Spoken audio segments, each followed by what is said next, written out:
हमारी कहानी शुरू होती है एक छोटे से गांव से, जहां पहाड़ों की चोटियां आसमान को छूती है और नदियां अपने गीत गुनगुनाती है। इस गांव में रहते हैं चार लोग: नबीन, मदन, पूजा और मोहिनी। चारों की जिंदगियां एक दूसरे से जुड़ी हुई हैं, जैसे धागों का जाल जो कभी उलझता है तो कभी सुलझता है। ये कहानी है उनके सपनों की, उनकी तकलीफों की और उस प्यार की जो शब्दों में बयां नहीं हो सकता। नबीन एक साधारण लड्ढा का था। उसकी उम्र होगी कोई 25 साल। गांव के बाहर एक छोटी सी चाय की दुकान उसका संसार थी। सुबह से शाम तक वह चूल्हे पर केतली चढ़ाता, लोगों को चाय पिलाता और उनकी बातें सुनता। नबीन का चेहरा सादा था, लेकिन उसकी आंखों में एक चमक थी, एक सपना जो वह किसी से कहता नहीं था। वह चाहता था कि एक दिन वह इस गांव से बाहर निकले, शहर जाए और कुछ बद्धा करे। लेकिन हर रात जब वह अपनी झोपड़ी में लौटता, तो उसे लगता कि यह सपना बस एक सपना ही रह जाएगा। फिर था मदन, नबीन का बचपन का दोस्त। मदन की जिंदगी नबीन से बिल्कुल उलट थी। जहां नबीन शांत और सोचने वाला था, वहीं मदन जोशीला और बेपरवाह। वह गांव का मशहूर पहलवान था। उसकी ताकत की चर्चा दूर दूर तक थी। लोग कहते थे कि मदन अकेले ही एक भैंस को उठा सकता है। लेकिन मदन का दिल उतना सख्त नहीं था जितना उसका शरीर। उसे गांव की लड्डीएच की पूजा से प्यार हो गया था, और यह प्यार उसकी ताकत से भी बद्धी कमजोरी बन गया था। पूजा गांव की सबसे खूबसूरत लड़ीच की थी। उसकी हंसी में मिठास थी और उसकी बातों में जादू। वह स्कूल में पढ़ाती थी, छोटे छोटे बच्चों को अक्षर सिखाती, उन्हें कहानियां सुनाती। पूजा का सपना था कि वह गांव के हर बच्चे को पढ़ा लिखाकर कुछ बनाए। लेकिन उसकी जिंदगी में एक दर्द भी था। उसके माँ बाप का देहांत हो चुका था और वह अकेली रहती थी। मदान उसे दूर से देखता, उससे बात करने की हिम्मत जुटाता, लेकिन हर बार उसकी जुबान लद्दखद्दा जाती। और फिर थी मोहिनी। मोहिनी गांव की रहस्यमयी लड्ढकी। कोई नहीं जानता था कि वह कहां से आई थी। कुछ लोग कहते थे कि वह जंगल से आई है, कुछ कहते कि वह किसी बद्धे शहर से भागकर यहां छुपी है। मोहिनी की आंखें गहरी थीं, जैसे कोई समंदर उनमें समाया हो। वह कम बोलती थी, लेकिन जब बोलती तो लोग सुनते जरूर थे। मोहिनी का एक छोटा सा घर था गांव के किनारे, जहां वह अकेली रहती थी। लोग उससे डरते थे, लेकिन नबीन को उसमें कुछ अलग दिखता था। उसे लगता था कि मोहिनी के पास कोई ऐसी कहानी है जो शायद उसकी अपनी कहानी से मिलती जुलती है। एक दिन की बात है। सुबह का वक्त था। नबीन अपनी चाय की दुकान पर बैठा था। सूरज अभी पूरी तरह निकला नहीं था और हवा में ठंडक थी। तभी मदान वहां आया। उसकी सांसें तेज थीं, जैसे वह भाग कर आया हो। नबीन, तुझे पता है क्या हुआ? मदान ने कहा। क्या हुआ? नबीन ने शांति से पूछा, चाय का गिलास भरते हुए। पूजा ने मुझसे बात की। उसने कहा कि उसे मेरी मदद चाहिए। स्कूल के लिए कुछ सामान लाना है और वह चाहती है कि मैं उसके साथ जाऊं। मादान की आवाज में खुशी और घबराहट दोनों थी। नबीन मुस्कुराया।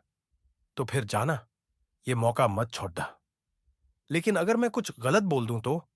तू तो जानता है मैं बात करने में अच्छा नहीं हूं। नबीन ने मादान के कंधे पर हाथ रखा। दिल से बोल मादान, पूजा को तेरी सच्चाई पसंद आएगी। उसी दिन दोपहर को मादन और पूजा गांव से कुछ दूर बाजार गए। रास्ते में मादान ने हिम्मत जुटाकर पूजा से कहा, तुझे पता है, मैं तुझसे बहुत कुछ कहना चाहता हूं, लेकिन शब्द नहीं मिलते। पूजा ने उसकी तरफ देखा और हल्के से मुस्कुराई। तो फिर चुपचाप मेरे साथ चल, शब्द बाद में ढूंढ लेना। यह सुनकर मादन का दिल जोर से धड़का। उसे लगा कि शायद पूजा भी उसे समझती है। इधर नबीन अपनी दुकान पर बैठा सोच रहा था। उसकी नजरें दूर पहाड़ों पर थीं। तभी मोहिनी वहां आई। उसने एक कप चाय मांगी। नबीन ने चाय बनाई और उसे थमाते हुए पूछा, तू यहां अकेली क्यों रहती है मोहिनी? तेरी कोई कहानी है क्या? मोहिनी ने चाय का घूंट लिया और कहा, सबकी कहानी होती है नबीन, मेरी कहानी बस थोड़ी लंबी है।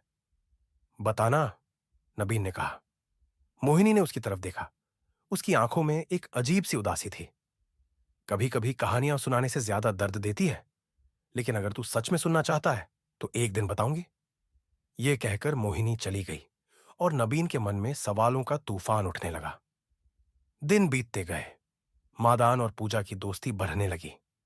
मादान अब पूजा के साथ स्कूल में मदद करने लगा। वह बच्चों को खेल सिखाता, भारी सामान उठाता और पूजा की हर बात ध्यान से सुनता। पूजा को भी मादन की सादगी पसंद आने लगी। एक दिन पूजा ने मादान से कहा, तू बहुत अच्छा है मादान, तेरे जैसा दोस्त सबको नहीं मिलता। यह सुनकर मादन का चेहरा लाल हो गया। उसने हिम्मत करके कहा, मैं तेरा दोस्त नहीं, कुछ और बनना चाहता हूं। पूजा चुप रही, फिर धीरे से बोली, मुझे वक्त चाहिए। मदान। उधर नबीन और मोहिनी की मुलाकातें बढ़ने लगीं। एक शाम नबीन मोहिनी के घर गया। वहां उसने देखा कि मोहिनी एक पुरानी डायरी में कुछ लिख रही थी। नबीन ने पूछा, यह क्या है? मोहिनी ने डायरी बंद की और कहा, यह मेरी जिंदगी के टुकड़े हैं। मैं जो भूलना चाहती हूं उसे यहां लिख देती हूं। क्या भूलना चाहती है तू? नबीन ने पूछा। मोहिनी ने गहरी सांस ली। मैं एक शहर में रहती थी। मेरे पास सब कुछ था, घर, परिवार, प्यार। लेकिन एक हादसे ने सब छीन लिया। मैं यहां इसलिए आई ताकि उस दर्द से दूर रह सकूं। नबीन ने उसका हाथ पकड़ा। अब तू अकेली नहीं है मोहिनी। यह सुनकर मोहिनी की आंखें भर आईं। कहानी में एक नया मोड़ तब आया जब गांव में एक बद्दी मुसीबत आई। नदी का पानी भरा गया और गांव डूबने की कगार पर था। मादान ने अपनी ताकत का इस्तेमाल किया और लोगों को सुरक्षित जगह पर पहुंचाया। पूजा बच्चों को लेकर स्कूल से निकली। नबीन और मोहिनी ने मिलकर गांव वालों के लिए खाना और कपड़े जुटाए। उस मुश्किल वक्त में चारों ने एक दूसरे का साथ दिया। जब बाढ़ का पानी कम हुआ तो गांव वालों ने इन चारों को अपना हीरो माना। मदान ने पूजा से फिर अपने दिल की बात कही और इस बार पूजा ने हां कह दिया। नबीन ने मोहिनी से कहा, अब तू अपनी कहानी को नया अंत दे सकती है, मेरे साथ। मोहिनी मुस्कुराई और बोली, शायद यह वक्त है आगे बढ़ने का।